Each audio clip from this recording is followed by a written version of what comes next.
Pertama kita kaji di sini peringatan, ya ayyuhalladzina amanu, orang yang beriman itu tidak boleh menjadikan kepercayaan kepada orang non-muslim, non-Islam. Tidak boleh percaya kepada non-muslim. Sampai juga tidak boleh membeberkan rahasia kepada non-muslim.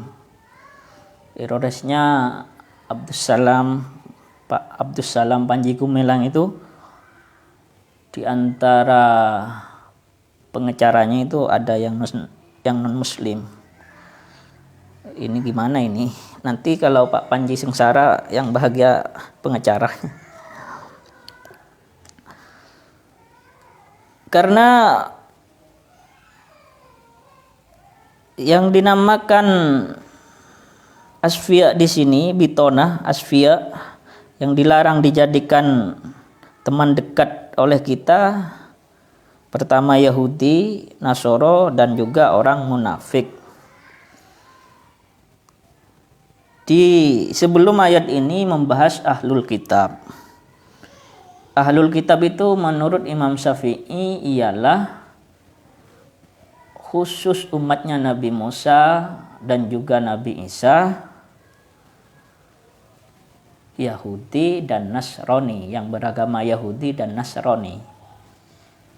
Khusus umat terdahulu itu ahlul kitab. Jadi sekarang kalau menurut Imam Syafi'i tidak ada ahlul kitab.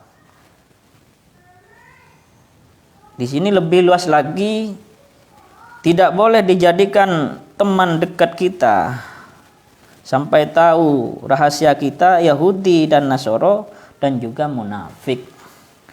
Orang munafik tidak boleh dijadikan teman dekat kita. Karena orang Yahudi, Nasrani, dan munafik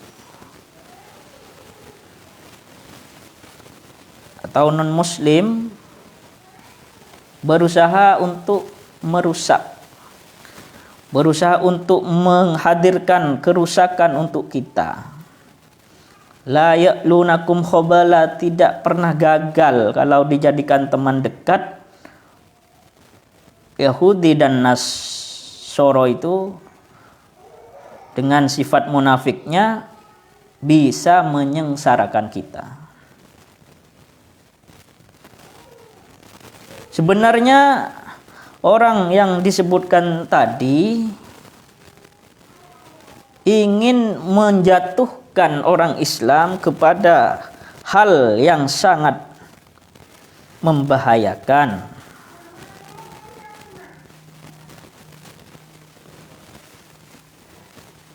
Karena berangkat dari permusuhan yang banyak dari dulu, dari orang Yahudi dan Nasoro dari dulu, yang masih ahlul kitab atau yang sekarang cuman pegang kitab KW, itu sangat benci kepada orang Islam. Perkataannya sangat benci.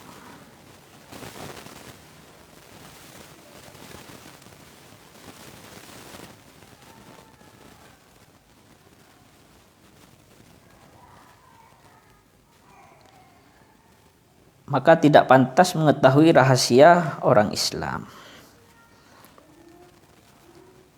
Dan apa yang ada di hati orang Nasoro, Yahudi, dan munafik, lebih besar lagi kebenciannya kepada orang Islam.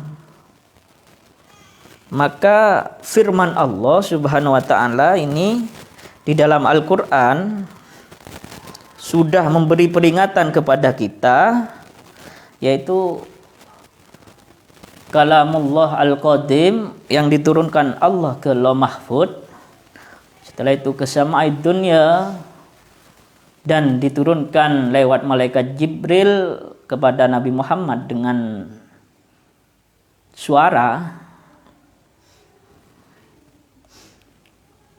yang ditulis oleh sahabat Nabi Muhammad, substansinya itu kalamullah al-qadim sama. Maka Al-Quran itu kalamullah.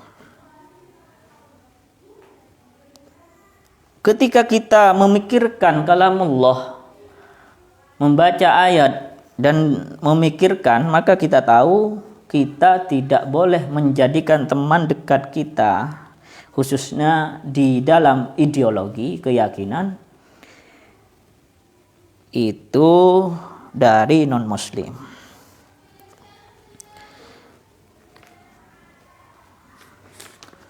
Kita tidak boleh bertemanan atau menyukai di dalam hal ideologi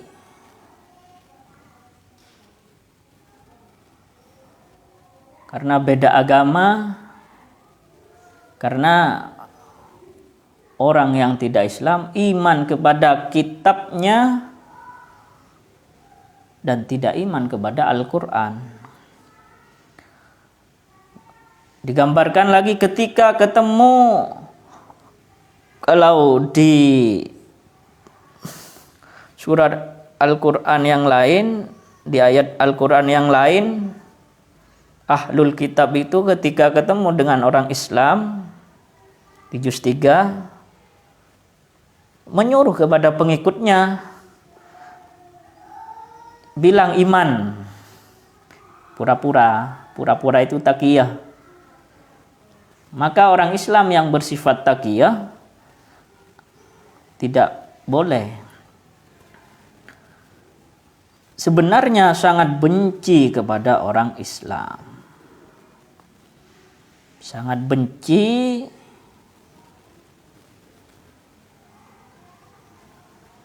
sampai-sampai digambarkan dari bencinya menggigit jari-jarinya. Yang benar orang Islam itu bersifat kepada al-Yahudi, Nasoro, dan al-munafikin, baik itu ahlul kitab atau yang sekarangan ini, harus menjaga jarak. Kul mutu biwaidikum, jaga jarak dengan non-muslim, khususnya di dalam ideologi, apalagi membeberkan rahasia. Karena Allah sangat tahu kebencian non-muslim kepada orang Islam yang disimpan di dalam hati mereka. Dan juga ketika orang Islam seperti Abdussalam, Bapak Abdussalam Panji Gumelang itu orang Islam, itu masih Islam atau orang Islam yang lain, terkena kehinaan, maka bahagia non-muslim.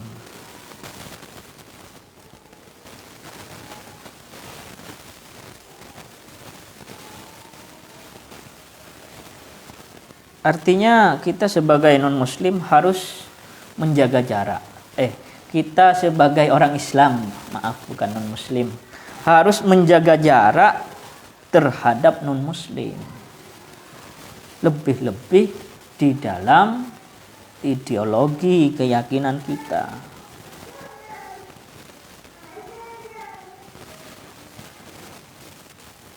Kita menjadi orang Islam itu Islam yang sesungguhnya ikut Al-Quran, hidup di Nusantara. Dan kita menghadapi non-muslim itu ya hadapi dengan sabar dan takwa kepada Allah Subhanahu wa taala. Maka sifat taqiyah atau sifat munafiknya non-muslim atau pura-puranya non-muslim kepada kita tidak akan bahaya. Tidak akan bahaya,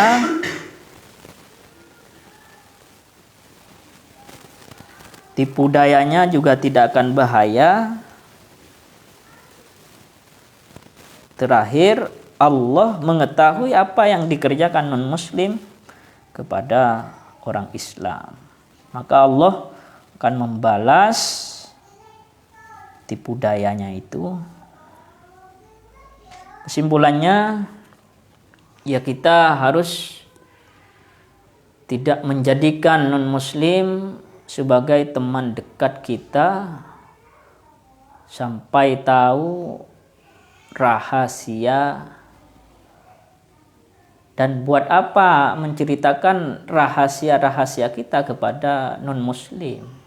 Sedangkan non-muslim itu beda agama dengan kita, juga menghendaki kita itu jatuh kepada kerusakan, kemelaratan, dan bahkan kalau kita di tingkat menengah ke bawah, kita sampai diinginkan menjadi melarat. Dan kita harus ingat tujuan visi misinya di ayat yang lain, Yahudi dan Nasrani mengembalikan kita kepada kekafiran. Jauhilah non-muslim dengan sabar, dengan bertakwa kepada Allah Subhanahu wa ta'ala. Mungkin hanya itu yang bisa saya sampaikan pada malam hari ini. Semoga ada manfaatnya. Wabillahi taufiq wal hidayah wal inayah. Wassalamualaikum warahmatullahi wabarakatuh.